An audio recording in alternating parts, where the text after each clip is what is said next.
So let me get right to the point. Would you be with her if you were rich? I see so many men choosing a partner based on where they are and not where they're headed in life. And you might be thinking, there's nothing wrong with that. Why is that an issue?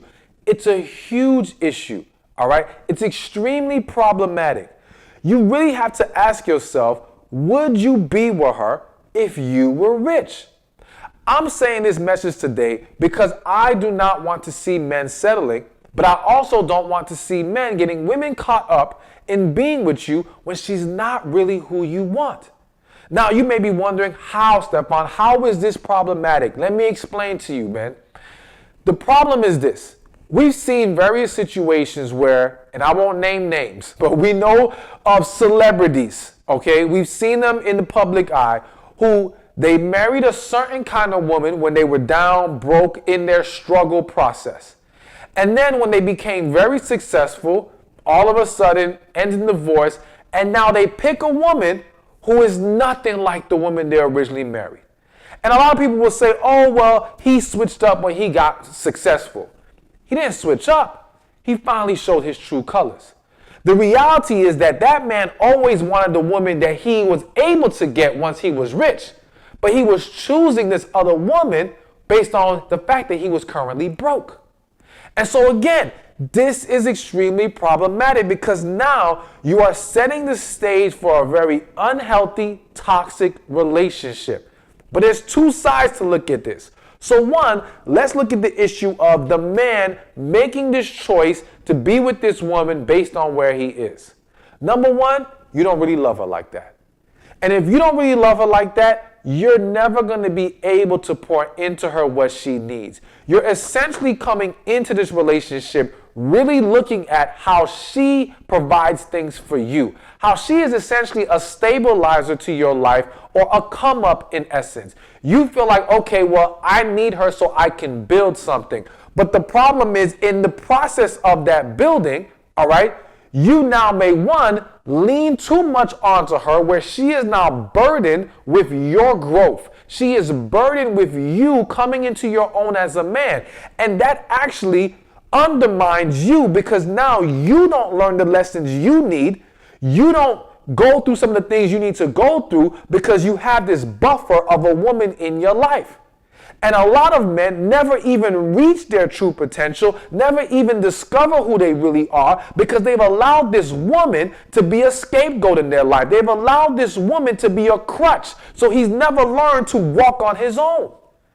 I don't want that for you or any man. You've got to understand that though it may seem convenient, though it may seem like a great thing, it is a very unhealthy thing. It is a very, again, problematic thing. You need to learn how to grow on your own. Now, I understand the mentality of building together, but building together has to come about when each person has a strong foundation on their own.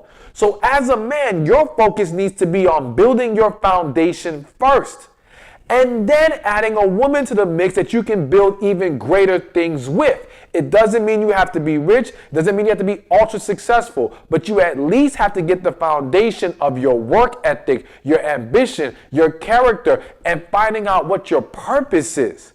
Now, once you do that, there will still be a struggle period, but at least you will now be the man you need to be to have a healthy, successful relationship.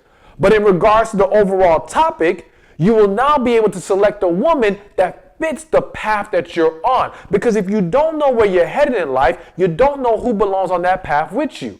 So many men have chosen a woman based on where they are, thinking she will be a good thing for where he is right now, but she actually derailed you further. She actually became your worst damn nightmare. You now find yourself in situations having kids with a woman you don't even like. And now you have an unhealthy household or an unhealthy family dynamic because you got caught up with the wrong damn woman.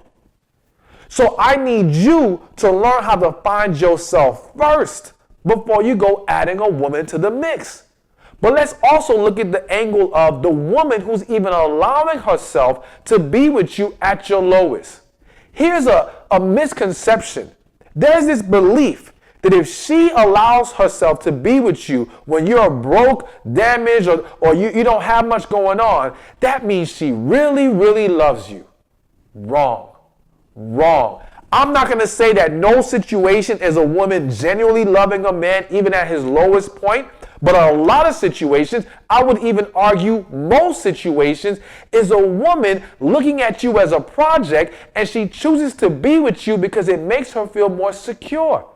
It allows her to have power over you. It allows her to feel superior over you. Now, if you think that's crazy, let me give you a quick story. I know a man who was at his lowest, found his woman, ended up getting married. She held him down. She was taking care of this dude. But he really was about getting himself together. So he actually worked on himself. He finally got a good job. He started making great money. And then he hit a really high level of success. And so now he's like, yo, I want to essentially pay back to this woman all that she's done for me. I want to take care of her the way that she took care of me. And guess what happened? She started getting uncomfortable. She started not liking that he was even paying the bills. I know this sounds crazy, but this is a true story. And the reason why she was getting uncomfortable is because now she was losing her power. She was losing her superiority over this man. She was losing what she felt was her value in the relationship, and now she could not deal with this man actually being able to take care of her. She did not know what it was like to be taken care of by a good man, so now she was rejecting it. And now causing more problems. And guess what ends up happening? They get divorced. It couldn't work. Because the foundation of why she was even with him was always from a toxic place. So you're thinking that this woman is actually being with you out of love, and a lot of times it ain't love. It's an unhealthy attachment. So there's so many reasons why you need to make sure that you get to a better place first before you choose that woman. And that's why I posed the question to you, would you be with her if you were rich? And what I'm essentially saying is, if you were at your best, would this be the woman you want? And it's important for you to be able to say yes to that, because when you can say yes, regardless of where you are in life, so even if you are broke right now and don't have your stuff together, if you can say that if I had $1 million, I would still choose her, then you're good to go. Because now that says that no matter what, you're going to be willing to pour into this woman, and this isn't going to be a one-sided, burdensome relationship. That you are going to be able to get to a place where you two can truly pour into each other, be on the same page, and have a healthy, successful relationship. But if the answer is no, let her go. Do not waste her time. Do not waste your time. Again, it will cause more damage than you can even imagine right now, because it is starting from a very unhealthy place. We don't do that here. Let's stop doing these things. Too many dysfunctional relationships stem from this type of thinking. So again, I will say it one more time. Would you be with her if you were rich? Would you be with her if you were at your best? Is this really the woman you have a connection with?